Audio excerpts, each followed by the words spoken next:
Kung ang ibang baybayin sa bansa ay dinaragsan ng iba't ibang uri ng isda na itinuturing na biyaya ng mga residente, mga baby sharks naman po ang namataan sa dalampasigan sa Pasig, Santander, Cebu.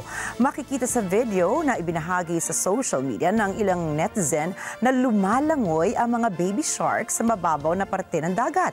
Unang namataan ang mga baby sharks noong January at ang huli ay noong February 13, 2024. Paliwanag ng Bureau of Fish and Aquatic Resources of B4, ang mga pating na nakita sa Pasig ay mga blacktip sharks. Karaniwang makikita ang ganitong uri ng pating sa Pasig, Cebu dahil isang marine sanctuary ang nasabing lugar. Itinuturing din na spawning season ang buwan ng Pebrero sa mga pating. Pakiusap ng B4, huwag saktan ang mga baby sharks at hayaan lamang silang lumangoy sa dalampasigan.